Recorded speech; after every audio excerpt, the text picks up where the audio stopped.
Regular India news, खबरें आपके शहर की, जो देखना है आपके लिए जरूरी। खानपुर विधानसभा के कलसिया डूमनपुरी गांव के पास बीते 2017 में आई बाढ़ के दौरान नीलधारा गंगा का तटबंध टूट गया था, जिससे किसानों की लगभग 5000 बीघा कृषि योग्य भूमि नीलधारा गंगा की आगोश में समा गई। तब से लेकर आज तक इस टूटे हुए तटबंध की मरम्मत नहीं की गई है और आज 4 वर्ष बाद भी किसान इस समस्या को झेल रहे हैं। मानसून सत्र शुरू होने में कुछ ही समय बचा है, लेकिन इस तटबंध का निर्माण नहीं हो सका। हम खानपुर विधानसभा के कलसिया गांव में पहुंचे और लोगों से इस टूटे तटबंध की जानकारी हासिल की। लोगों ने बताया कि 2017 में आई बाढ़ के दौरान यह तटबंध टूट गया था। इसमें हमारी लगभग 5000 बीघा भूमि गंगा में तब्दील हो गई। जमीन तो नहीं निकली, लेकिन सरकार ने इस टूटे तटबंध का पुनः निर्माण भी नहीं कराया। हम पिछले 4 वर्षों से इस समस्या को झेल रहे हैं, लेकिन शासन प्रशासन, क्षेत्रीय जनप्रतिनिधि, किसी का भी इस ओर कोई ध्यान नहीं है। लोगों ने इस बात की चिंता जताई। मानसून सत्र शुरू होने में कुछ ही समय बचा है। हमारे हालात बद से बदतर हैं, लेकिन कोई भी हमारी सुध लेने नहीं आया। किसी को भी हमारी समस्याओं से कोई सरोकार नहीं और किसी को नहीं लगता कि खानपुर विधानसभा में नीलधारा गंगा के टूटे तटबंध की मरम्मत कराई जाए, जिससे आम आदमी के सामने खड़ी समस्याओं का निराकरण हो सके। इन लोगों ने कहा कि अधिकारी आते हैं, बड़े बड़े दावे करते हैं और चले जाते हैं। हाल ही में सिंचाई मंत्री सतपाल महाराज का दौरा होने वाला था, जिससे हमें लगा था कि शायद अब तटबंध का निर्माण हो सकेगा, लेकिन मंत्री का दौरा रद्द होने के बाद हमारी सभी उम्मीदों पर पानी फिर गया है। ऐसा लगता है कि हमें इस बार भी बाढ़ का दंश झेलना पड़ेगा।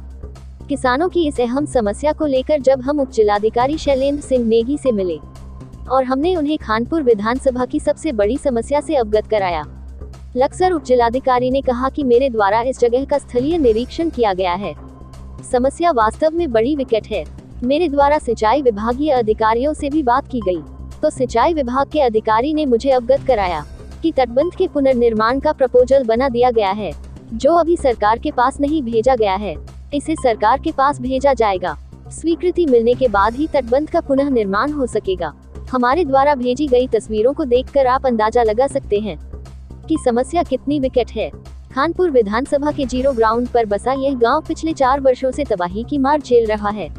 साथ ही खानपुर के करीब 20 गांव इस समस्या से बेहाल है, लेकिन अधिकारी केवल प्रपोजल बनाने की बात कर रहे हैं।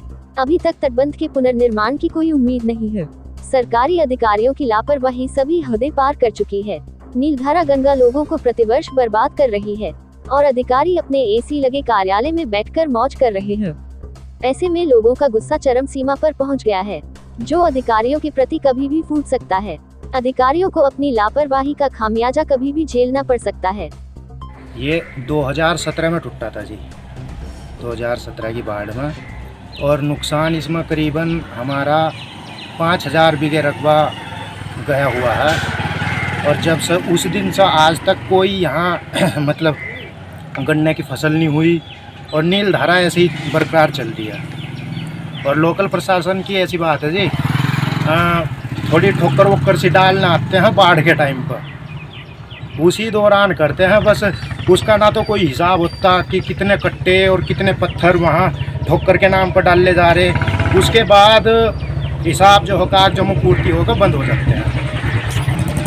लेकिन कोई एक टाइम होता है इसका, अगर समय से पहले इसकी ठोकर की मतलब तटबंध की ठोकर लगा दी जाए तो इसकी धारा जो है नील धारा, ये थोड़ी इस साइड से कट कर उस साइड हो जाएगी और ये मतलब जंगल निकल जाएगा खेती के लिए।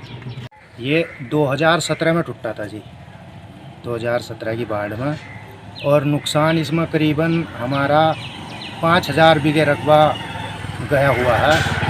और जब से उस दिन से आज तक कोई यहाँ मतलब गन्ने की फसल नहीं हुई और नीलधारा ऐसे ही बरकरार चल रही है। और लोकल प्रशासन की ऐसी बात है जी, थोड़ी ठोकर वोकर से डालना आते हैं बाढ़ के टाइम पर, उसी दौरान करते हैं बस। उसका ना तो कोई हिसाब होता कि कितने कट्टे और कितने पत्थर वहाँ ठोकर के नाम पर डाले जा रहे। उसके बाद हिसाब जो होगा जम्मू पूर्ति होकर बंद हो जाते हैं। लेकिन कोई एक टाइम होता है इसका, अगर समय से पहले इसकी ठोकर की मतलब तटबंध की ठोकर लगा दी जाए तो इसकी धारा जो है नील धारा ये थोड़ी इस साइड से कट कर उस साइड हो जाएगी और ये मतलब जंगल निकल जाएगा खेती के लिए। हमें भी शिकायत प्राप्त हुई थी और उसका स्थलीय निरीक्षण किया गया तो पाया गया कि वो जो तटबंध है वो 2017 और 2018 की आपदा में टूटा है और सिंचाई विभाग के द्वारा इसका प्रपोजल तैयार किया गया है जैसा कि उन्होंने हमें बताया। और बीच में माननीय मंत्री जी के दौरे के दृष्टिगत मुख्य अभियंता सिंचाई और अधीक्षण अभियंता सिंचाई के द्वारा यहाँ दौरा किया गया था। बाय द वे मैं भी उन दिनों क्षेत्र में था तो मैंने उनको वहीं उनके साथ निरीक्षण किया तो वो प्रस्ताव जो है उनके स्तर पर ही लंबित है और वो उस पर प्रोसीड कर रहे हैं।